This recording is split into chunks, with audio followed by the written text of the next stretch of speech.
오늘 말씀은 사사기 11장 1절부터 11절까지 말씀입니다. 사사기 11장 1절부터 11절까지 말씀 제가 봉독해 드리겠습니다. 길르앗 사람 입다는 큰 용사였으니 기생이 길르앗에게서 낳은 아들이었고 길르앗의 아내도 그의 아들들을 낳았더라. 그의 아내의 아들들이 자라매 입다를 쫓아내며 그에게 이르되 너는 다른 여인의 자식이니 우리 아버지의 집에서 기업을 잊지 못하리라 한지라. 이에 입다가 그의 형제들을 피하여 돕 땅에 거주하며 잡류가 그에게로 모여와서 그와 함께 출입하였더라. 얼마 후에 암몬 자손이 이스라엘을 치려하니라. 암몬 자손이 이스라엘을 치려할 때 길르앗 장로들이 입다를 데려오려고 돕 땅에 가서 입다에게 이르되 우리가 암몬 자손과 싸우려 하니 당신은 와서 우리의 장관이 되라 하니 입다가 길르앗 장로들에게 이르되 너희가 전에 나를 미워하여 내 아버지 집에서 쫓아내지 아니하였느냐? 이제 너희가 환난을 당하였다고 어찌하여 내게 왔느냐 하니라. 그러므로 길르앗 장로들이 입다에게 이르되 이제 우리가 당신을 찾아온 것은 우리와 함께 가서 암몬 자손과 싸우게 하려 함이니 그리하면 당신이 우리 길르앗 모든 주민의 머리가 되리라 하매 입다가 길르앗 장로들에게 이르되 너희가 나를 데리고 고향으로 돌아가서 암몬 자손과 싸우게 할 때에 만일 여호와께서 그들을 내게 넘겨주시면 내가 과연 너희의 머리가 되겠느냐 하니 길르앗 장로들이 입다에게 이르되 여호와는 우리 사이의 증인이시니 당신의 말대로 우리가 그렇게 행하리이다 하니라. 이에 입다가 길르앗 장로들과 함께 가니 백성이 그를 자기들의 머리와 장관을 삼은지라. 입다가 미스바에서 자기의 말을 다 여호와 앞에 아뢰니라. 아멘. 성경은 하나님의 말씀을 적어 놓은 거긴 하지만 각 시대의 각 인물을 통하여서 적힌 것이기도 하기에 이것이 하나의 장르로서 보는 것 또한 중요합니다. 그러니까 성경은 여러 가지 장르로 되어 있긴 하거든요. 모두가 동일하게 하나님의 말씀이지만 각 장르가 가진 특징들이 있습니다. 그래서 어떤 것은 시로 쓰여 있기도 하고요. 어떤 것은 편지로 쓰여 있기도 하죠. 어떤 것은 문학 자체로 쓰여 있기도 하고요. 어떤 것은 이 대화를 오가는 이 예언에 대한 부분으로 쓰여 있기도 합니다. 오늘의 이제 본문을 보면 이건 내러티브라고 하는데요. 이야기에 대한 것입니다. 이야기의 내용을 통해서 사건을 지금 전개해 나가는 겁니다. 그럼 이 이야기 내용 자체만의 또한 특성이 있거든요. 그래서 오늘 이 본문 말씀을 볼 때 한 가지 쉽지 않은 것은 이런 내러티브로 되어 있는 본문은 그 이야기 자체만을 서술하기 때문에 그것에 대한 해석에 대한 설명을 안 할 때가 종종 있습니다. 그러니 이 이야기를 어떻게 읽어야 될지 모를 때가 있습니다. 오늘 본문이 그러한 본문 중에 하나입니다. 이 이야기 자체를 서술할 뿐 이것이 무엇을 의미하는지에 대한 해설을 따로 기록해 놓고 있지 않거든요. 어떤 내러티브 본문에서는 그것을 해석해 주고 있기 때문에 그 해석에 따라서 그 관점을 취하면 되지만 어떠한 내러티브 본문에서는 그것을 해석해 주고 있지 않기 때문에 우리가 곰곰이 좀 생각을 잘 해봐야 한단 말이죠. 전후에 대한 맥락도 보고 전체 사사기의 특징도 보고 해야 되는 부분이 좀 필요합니다. 그래서 오늘 본문도 학자들마다 다양한 이견이 있습니다. 이것을 긍정적으로 보기도 하고요, 부정적으로 보기도 한단 말이죠. 부정적으로 보게 될 때 또 다른 우리의 교훈을 얻을 수 있고 긍정적인 부분으로 볼 때 또 다른 전혀 다른 교훈을 얻을 수 있어서 조금 모호하긴 합니다. 근데 오늘 이제 저희는 이 부정적인 것과 긍정적인 것을 다 생각하면서 모호한 긴장 속에 한번 읽어보도록 하겠습니다. 가능할지 모르겠지만 모호한 긴장이 같이 서려 있긴 한데요. 그러한 긴장됨으로 함께 이 본문을 좀 읽어보도록 하죠. 우선 사사기 전반의 특징을 한번 생각해 보겠습니다. 사사기는 이게 나선형 하강 구조라고 해서요. 이야기의 패턴이 반복이 되는데 점점 나선형 하강 구조니까요. 점점 이 내용이 심화되고 있거든요. 그러니까 사사기 초반부터 뒤로 갈수록 패턴은 비슷하나 점점 더 악화되는, 사람들의 신앙도 악화되고 사사기의 모습도 그리 모범적이지 않는, 나중에 삼손으로 갈 땐 더 해진단 말이죠. 그래서 이런 나선형 하강 구조로 봤을 때 입다가 위치하는 이 본문은 부정적으로 볼 수밖에 없는 느낌이 있으며 우리가 이미 다 알다시피 입다가 무슨 일을 했는지 잘 기억나진 않지만 뒷부분에 한 가지 기억하는 것은 자기 딸을 소원 희생제물로 드리지 않습니까? 그 내용을 우리가 생각했을 때 입다가 뭔가가 그렇게 좀 꺼림직한 부분이 있지 않을까로 부정적으로 우리가 전체적으로 느낌을 가질 수 있단 말이죠. 근데 그럼에도 불구하고 오늘 본문 11장 1절에서 11절, 이게 이제 흔히 경험할 수 없는 부분인데요. 1 아닙니까? 이 본문에서 그렇게 직접적으로 부정적인 것이 과연 많이 나타나는가를 생각해 봤을 때 긍정적인 요소가 있단 말이죠. 우리가 왜 이 긴장 상태에서 읽어야 되냐면, 하나님은 부정적인 곳에서도 긍정을 끌어낼 수 있고, 우리가 잘 서가는 긍정적인 가운데서도 넘어짐이 있을 수 있단 말입니다. 그것이 사사기 내용 전반에서 계속 나타납니다. 잘 되는 것 같다가 꼭 끝에 하나 뭔가 이상하게 어그러지기도 하고, 전혀 사람들이 주목하지 못할 것 같은 사람을 하나님께서 선택해서 사사로 사용하기도 한단 말이죠. 이것을 통해서도 우리가 생각해 볼 부분이 많습니다. 우리가 어떠한 실패의 선택을 하게 될 때에도 그 속에서도 하나님은 꽃을 피울 수 있는 분이며, 우리가 승승장구하는 것 같은 삶이라 할지라도 선줄로 아는 자 넘어질까 조심하라. 우리가 항상 넘어질 수 있는 여지가 있다는 것을 생각하게 될 때 긴장을 하지 않을 수가 없죠. 우리가 그것을 생각하면서 오늘 본문을 좀 살펴보도록 하겠습니다. 11장 1절입니다. 길르앗 사람 입다는 큰 용사였으니 기생이 길르앗에게서 낳은 아들이었고, 지금 길르앗 사람 입다를 소개하는 이 내용이 좀 의미가 있는 것은 10장 18절에 이렇게 되어 있습니다. 길르앗 백성과 방백들이 서로 이르되 누가 먼저 나가서 암몬 자손과 싸움을 시작하랴 그가 길르앗 모든 주민의 머리가 되리라 하니, 이게 이제 이렇게 되어 있거든요. 누가 그 사람이냐입니다. 번역에서는 그냥 누가 먼저 나가서인데 좀 생략되어 있습니다. 누가 과연 그 사람이란 말인가에 대한 질문을 하거든요. 누가 그 사람이란 말인가로 질문하면서 마지막에 뭐라고 마치냐면 길르앗 모든 주민의 머리가 그가 되리라, 이렇게 되어 있습니다.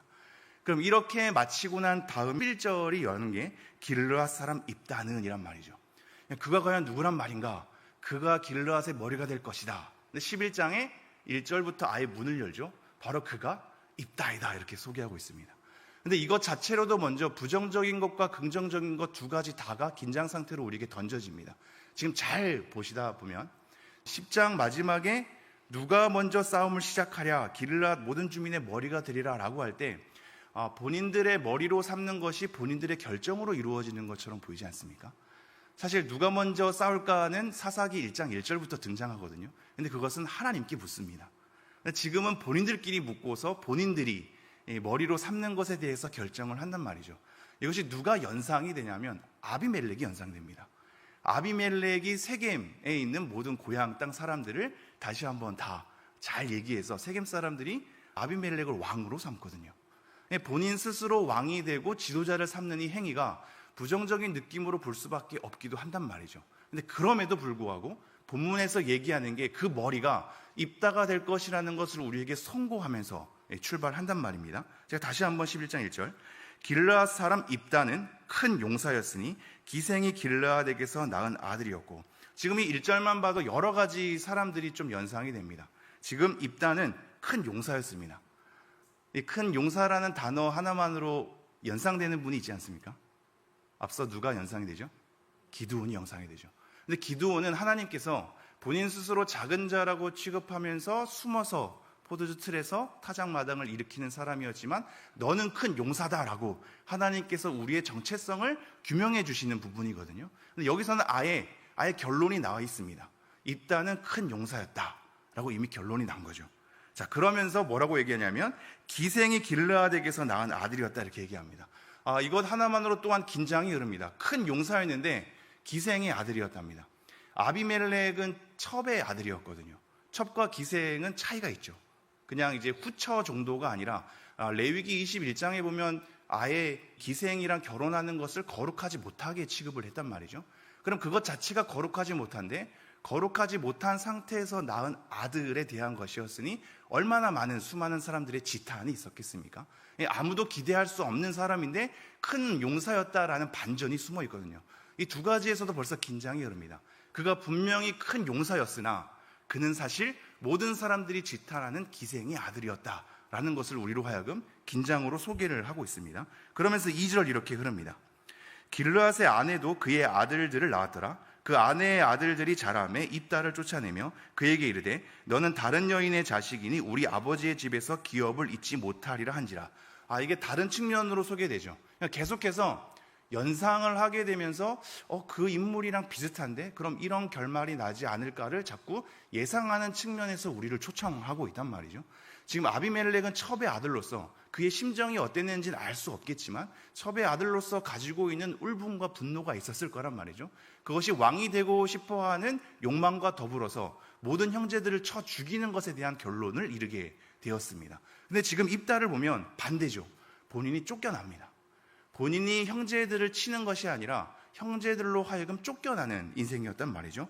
쫓겨나면서 뭐라고 얘기하냐면 너는 다른 여인의 자식이다. 아예 우리 집안에 들어올 수 없는, 그래서 아버지의 집에서 기업을 잊지 못하는 자다라고 쫓겨납니다.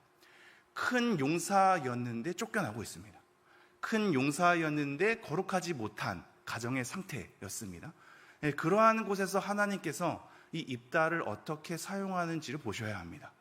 우리의 모든 절망적인 상황에서도 그 속에서는 전혀 꽃길이 펼쳐지지 못할 것 같아라는 우리의 실패와 낭망의 자리에서도 여전히 우리로 하여금 스스로를 볼 때 하나님 앞에 받아들일 만한 조건이 발견되지 못하여서 우리 스스로의 신앙의 미성숙함 때문에 넘어지는 우리에게 하나님께서는 그게 그대로 끝나지 않고 그 속에서 꽃을 피울 수 있다는 걸 계속해서 얘기해 주시거든요. 사사의 모든 사람들을 볼 때 그들이 하나님 앞에 선택받을 만한 조건이 전혀 제시되지 않는다는 것을 주목하셔야 합니다. 우리 또한 마찬가지입니다. 어떤 하나님의 사랑을 받을 만한 조건이 있어서 받아들여지지 않고 하나님의 일을 감당할 만한 어떠한 하나님의 사랑받은 행동을 해서 그렇게 일이 펼쳐지는 것이 아니란 말입니다. 그러므로 여러분, 여러분의 미성숙함 때문에 스스로 실족하고 좌절한다 할지라도 그 속에서 다시 한번 하나님은 늘 일으킬 수 있는 힘과 은혜가 있습니다. 우리가 입다가 일어난 것처럼 이러한 배경 속에서 본인의 출생은 바꿀 수 없거든요. 변화되는 가능성이 있으면 기대가 있어서 발버둥 치다가 우리가 그 일들을 씨름하기도 하지만 아예 변화될 수 없는 조건이 있지 않습니까? 기생의 아들이라는 자기의 출처는 변화될 수 없는 거거든요. 그리고 자기가 선택한 게 아니란 말입니다. 이 변화될 수 없는 상황에서도 하나님께서는 입다를 일으킬 수 있다는 것을 우리가 보게 되죠. 3절입니다. 이에 입다가 그의 형제들을 피하여 돕 땅에 거주하며 잡류가 그에게로 모여와서 그와 함께 출입하였더라. 이제 쫓겨나가지고 피하여서 이르는 곳이 돕 땅입니다. 이게 성경이 진짜 너무 재밌죠. 이게 돕이 토브란 단어거든요. 토브라는 단어가 여러분 잘 아시다시피 선하다, 아름답다, 좋다 이런 단어 아닙니까? 이 토브라는 땅에 이르러서 잡류가 모입니다. 좋고 아름답고 선하다라고 하는 곳에 잡류가 모이는데 이 잡류란 단어가 앞에 아비멜렉 보면 9장 4절에 가보면 방탕한 자들이 모였다 그러거든요. 방탕한 자들을 사서 나에게로 모이게 하매 이렇게 되어 있습니다. 동일한 단어입니다. 동일한 단어인데 이것이 꼭 방탕한 자들로서만 생각할 필요는 없는 게 사실상 방탕한 자들처럼 부정적인 의미로 쓰이기도 하나 이 잡류는 아무것도 가지지 않은 자, 무가치한 자라는 의미도 있습니다. 그럼 결국은 뭐냐면 입다처럼 가정에서 인정받지 못하고 아무리 큰 용사였어도 내쫓김 받는 그의 모든 상황 속에서 아무런 가치를 인정받지 못하는 빈털터리인 자들이 같이 모이게 되는 거란 말입니다. 이 속에서도 여전히 하나님은 입다가 큰 용사였기 때문에 가지고 있는 지도력이 있음을 우리에게 계속해서 보여주고 있단 말이죠. 쫓겨나는 인생이라 할지라도 가정에게 인정받지 못한 인생이라 할지라도 내가 바꾸지 못하는 상황의 조건 가운데 살아가는 삶이라 할지라도 하나님께서는 나와 처지가 비슷한 아니면 같은 고통을 안고 있는 사람들을 불러 모아서 함께 모이게 한단 말이죠. 입다는 여전히 지도력을 나타내고 있습니다. 이 잡류가 부정적으로 아니면 긍정적으로 있는지는 명확하게 얘기하고 있지 않지만 사람들 자체가 입다를 따르는 걸 통해서 여전히 그가 도망가는 인생임에도 불구하고 지도력을 발휘하고 있구나를 확인하게 되죠. 그리고 우리는 이것을 통해서 다윗이 아굴람으로 도피했을 때 수많은 사람들이 모였던 것을 연상하게 됩니다. 4절입니다. 얼마 후에 암몬 자손이 이스라엘을 치려 하니라. 이것이 10장 17절에 나와 있는 배경이죠. 암몬 자손이 쳐들어오는 겁니다. 5절, 암몬 자손이 이스라엘을 치려 할 때 기르르앗 장로들이 입다를 데려오려고 돕 땅에 가서, 장로들이 입다를 찾아옵니다. 왜 찾아올까요? 본인들이 쫓겨냈단 말입니다. 지금 이 모든 장로들과 연결된 이유는 사실 입다의 형제들만 쫓겨내는 것이 아니라 입다의 형제들이 이 큰 용사였던 입다를 쫓겨낼 때 장로들의 동의를 받았던 것으로 보입니다. 그래서 장로들이 함께 참여한 거거든요. 즉 사회적으로 아예 매장당한 겁니다. 매장당했는데 상황이 바뀌니 장로들이 찾아온단 말입니다. 왜냐하면 여전히 그가 지도력을 가지고 있음을 보게 되는 거죠. 그가 가지고 있는 영향력을 본 겁니다. 그래서 돕당에 옵니다. 6절, 입다에게 이르되 우리가 암몬 자손과 싸우려 하니 당신은 와서 우리의 장관이 되라 하니. 이것도 표현이 다 이제 의미가 있는 표현입니다. 10장 18절에 보면 그가 기르르앗 모든 주민의 머리가 되리라 라고 할 때 이 머리는 전체적인 통치자라고 볼 수가 있단 말이죠. 근데 장관이라는 의미는 이제 전쟁에 대한 통치자로 볼 수 있는 약간의 축약된 의미입니다. 교묘하죠. 교묘합니다. 그들의 협상은 교묘합니다. 우리의 삶에 놓여있는 자기 이익을 위해서 불려지는 모든 협상은 교묘합니다. 장관이 되리라 라고 얘기하죠. 7절, 입다가 기르르앗 장로들에게 이르되 너희가 전에 나를 미워하여 내 아버지 집에서 쫓아내지 아니하였느냐? 이제 너희가 환난을 당하였다고 어찌하여 내게 왔느냐 하니라. 팩폭을 합니다. 너네가 나 미워하고 쫓아내지 않았냐? 왜 어찌하여 나한테 왔느냐? 이렇게 얘기하죠. 근데 이 부분이 여러분 저를 돌이키지 않을 수 없었습니다. 전혀 상관없는 거지만 문구 자체가 하나님 앞에서 너희가 환난을 당하였다고 어찌하여 내게 왔느냐? 우리가 하나님 찾을 지점이 항상 이 지점 아닙니까? 평소에는 잘 안 찾다가 환난을 당하면 찾게 되거든요. 다른 사람들 잘 안 돌봤다가 힘들면 그 사람에게 도움을 요청하는 우리의 얄팍한 수와 비슷한 것 같습니다. 이들도 필요하니까 입다를 찾아옵니다. 내어 버릴 때는, 사회적으로 매장시킬 때는 언제고 지금은 찾아와서 도움을 요청하죠. 8절, 그러므로 기르르앗 장로들이 입다에게 이르되 이제 우리가 당신을 찾아온 것은 우리와 함께 가서 암몬 자손과 싸우게 하려 함이니 그리하면 당신이 우리 기르르앗 모든 주민의 머리가 되리라 하며, 다시 한번 찔림을 받아서 머리로 바꿉니다. 장관으로 삼으려 했다가 우리 전체의 지도자로 바꾼단 말입니다. 여기서 이제 하나 주목하면서 뒷구절에 좀 마무리를 해보죠.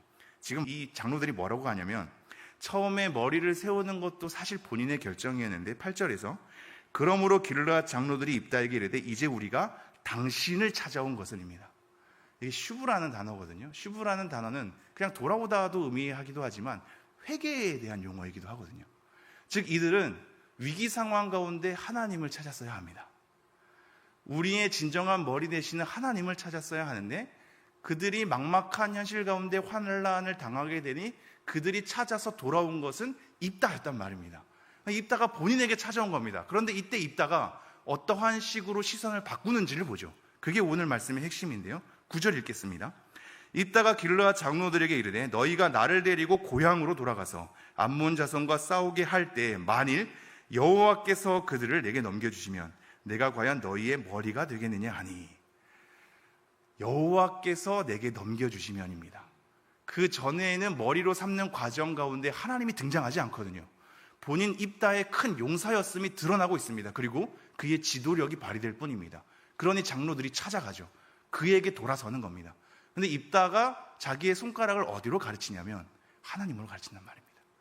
하나님을 가리키며 하나님께서 이 모든 암몬 자손과의 전쟁 가운데 나에게 넘겨주시면이라고 얘기합니다. 마찬가지로 10절, 그러니까 어떻게 되냐면 기르르앗 장로들이 입다에게 이르되 여호와는 우리 사이의 증인이시니입니다. 이 증인이란 건 듣다라는 단어입니다. 하나님이 우리 사이의 대화를 들었다라는 것을 그제서야 자각하게 되죠. 하나님께서 내게 넘겨주시면이라고 하니까 이 장로들도 이제는 하나님이 우리의 얘기를 들었습니다라고 인식하게 되는 겁니다.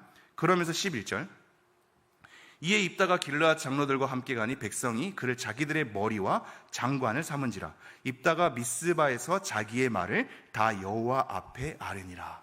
하나님 앞에 다시 한번 아뢰는 겁니다. 이 미스바는 요당 서편에 여러분이 잘 아는 미스바가 아니라 요당 동편의 미스바입니다. 이게 지금 요당 동편의 지리 가운데서 다 일어난 일이기 때문에 그렇습니다. 정리를 해보죠. 우리는 이 묘한 긴장 관계 속에서 이거를 부정적으로 읽어야 될지 긍정적으로 읽어야 될지를 두 가지를 다 지금 안고 있었습니다. 굉장히 불안하거든요. 여러분이 아시다시피 입다는 나중에 자기 딸을 소원으로 바치기도 한단 말입니다. 그럼에도 불구하고 오늘 본문 속에서는 강한 용사인 입다를 주목해서 그의 지도력을 가지고 찾아오는, 자기 스스로 머리와 장관을 삼으려는 이들의 계략 가운데 입다는 하나님을 가리킵니다. 하나님께서 내게 넘겨주시면, 이란 용어를 통해서 하나님이 우리의 대화를 들었다는 것을 자각하게 되고 다시 한번 입다는 하나님 앞에 그 말을 고하게 된단 말이죠. 우리가 우리의 현실 가운데 여전히 주목하고 우리의 얘기를 들으시는 분이 누구신가를 기억해 봐야 할 지점입니다. 우리의 모든 실패가 실패로만 끝나지 않는 것은 하나님이 있기 때문이며, 우리의 모든 성공이 성공만으로 보장되지 않는 것은 우리의 교만이 있기 때문입니다. 여전히 잘 되는 상황 가운데서도 우리의 교만을 들여다봐야 되며, 여전히 안 되는 상황 가운데서도 하나님의 희망을 바라봐야 하는 것입니다. 그래서 여전히 오늘도 하나님을 가리키며 하나님 앞에 우리의 말을 고하며 하나님이 우리의 말을 들으셔서 증인이 된다는 것을 기억하는 우리의 신앙의 여정이 되기를 소망합니다. 한 가지만 더 기억하죠. 이렇게 해서 좋게 해피엔딩으로 끝날 것 같지만 나중에 자기 딸을 서원제물로 드리지 않습니까? 그럼 결국 이렇게 정리할 수 있습니다. 하나님을 가리키기도 하고 하나님의 이름을 운운하기도 하고 하나님 앞에 자기의 말을 고하기도 하지만 이것 자체가 하나님을 잘 아는 것으로 가는 걸 보장하지 않는다는 겁니다. 잘 묵상해 주십시오. 하나님을 잘 아는 것을, 우리의 말을 고하는 것을 통해서 다 보장되지는 않습니다. 여러분 여기서 기도하실 텐데요, 기도하면서 여러분의 심정을 다 꺼내놓고 하나님을 가리키며 하나님의 용어를 많이 쓴다 하더라도 하나님을 아는 것과는 별개로 작용할 수 있단 말입니다. 여전히 우리는 우리의 심정을 토로하지만 나중에 우리의 딸을 소원제물로 바꾸는 실수를 범할 수 있습니다. 하나님을 잘 모르게 되면 우리의 열정은 그런 식으로 흐를 수 있단 말입니다. 우리는 여전히 하나님께 우리의 마음을 고하면서 하나님을 잘 알아가는 것을 신경 쓰는 우리의 기도의 내용이 되기를 원하고 우리의 신앙의 여정이 되기를 간절히 소망합니다. 기도하겠습니다. 하나님, 오늘 입다의 모든 이 내용을 통해서 우리가 도대체 누구를 바라봐야 할지를 다시 한번 생각해 보았습니다. 하나님, 우리의 일상 가운데 하나님이 어떻게 일하시는지를 우리가 자주 확인할 수 없어서 잘 놓쳐서 하나님의 뜻을 잘 몰라서 우리 스스로의 열정과 정성을 가지고 신앙생활을 할 때가 많으나 다시 한번 우리의 조건보다도 하나님을 바라보게 하여 주시며 하나님의 긍휼과 자비에 기댈 수 있도록 은혜를 베풀어 주시옵소서. 하나님, 그러한 가운데 우리가 우리의 마음을 하나님께 토로하기를 원합니다. 이 기도 시간에 우리의 말을 하나님께 아뢰기를 원하온데 토로한 것 자체만으로 끝나지 않고 하나님이 어떤 분인가를 더 알아갈 수 있는 믿음의 내용을 우리에게 허락하여 주시옵소서. 이 모든 말씀 우리 주 예수 그리스도 이름으로 기도합니다. 아멘. 각자 기도하시고 돌아가도록 하겠습니다.